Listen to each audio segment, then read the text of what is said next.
Welcome to the Horse Hour podcast. We are at the National Equine Forum today and we're really lucky to be joined by Roly Owers. How are you? I'm really well, Amy. It's great to speak to you.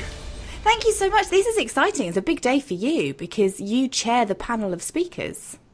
Yes, it's a horse hour for you and it's a horse day for us. But the panel of speakers is just 1 hour and it's a great opportunity, especially following, the result of the EU referendum. So clearly Brexit is very much front of people's minds. So we thought we'd get a really sort of distinguished panel together to just discuss what that might mean for the UK horse sector. So what does it mean for you having to chair it then? What are your duties or responsibilities? Do you have to calm everybody down and make sure they're all polite? Well, my number one duty is to keep to time. The likes of Tim Bridgestock, the forum chair, is a taskmaster for time. So that's the number one duty. But obviously then to try and get a good balance between getting the panel to really sort of be able to put across their thoughts, and because they're such an experienced panel, but also then to get a really good balance of interaction from the audience where people can ask questions and also make comments on what's been discussed. So who were in the panel this year? Oh, well, we've got a great panel this year. We've got Claire Salmon, who's Chief Exec of the British Equestrian Federation. We've got Nikki Newcombe, who's Chair of BTA, the British Equine Trade Association. Simon Cooper from Weatherby's. And Graham Cook, who's recently in post as the UK Deputy Chief Veterinary Officer. Oh, wow. So that will be really good, engaging conversation, won't it? It will, and hopefully we've got someone who's going to talk about sport, someone who's bringing trade issues to the fore, someone who obviously has got a focus on racing, and then in Graham, someone who's from government. So it should be a really good blend. So let's picture this then for those that can't be there today. Is this like the president's campaign where you're the little man stood in the middle trying to keep them all calm and pushing the questions from the audience across?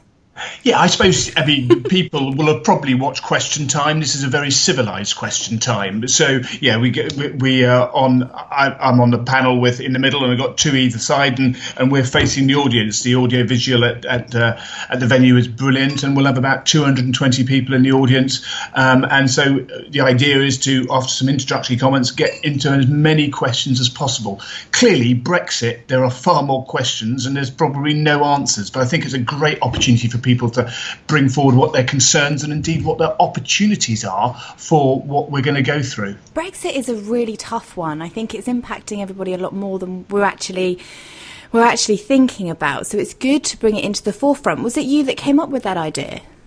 Well, the wonderful thing about the forum is it's got an organising committee, and so it's always a collection of ideas, and indeed someone will have the start of an idea and then it's developed. So I think it was very easy though to come up with the idea of Brexit because clearly, as you say, it's such a big issue. And whilst in some ways it has already impacted us, the value of sterling has gone down, and that's impacted on all of us, and especially if you're importing goods into the UK or exporting. So there are some issues there already, but clearly there's lots of unknowns. But I think it'll be a really good opportunity to get a feel for what people's thoughts are on the opportunities and the threats. Well, as the chair, you're, I'm sure, not allowed an opinion, which is going to be quite hard, isn't it? Now, like all good House of Commons speakers, I'll be ruthlessly neutral.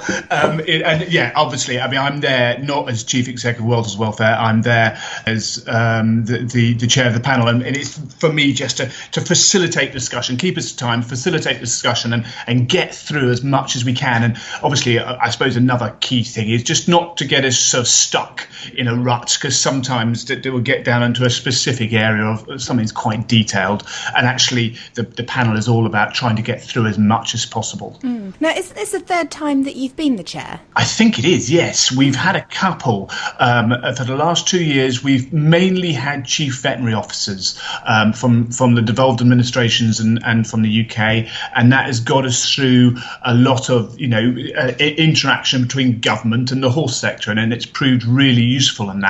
And I think we'll probably do that again in the future.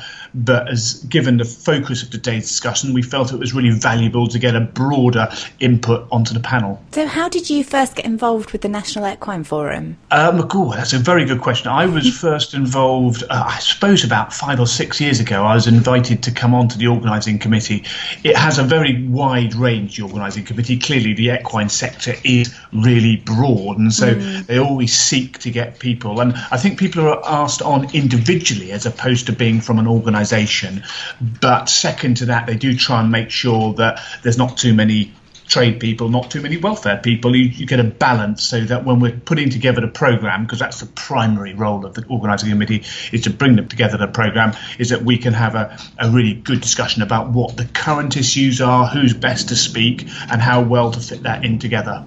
What's so lovely is that, well, obviously it's an honour to be invited to be part of the NEF, but that everybody that I've spoken to so far is so passionate about the industry.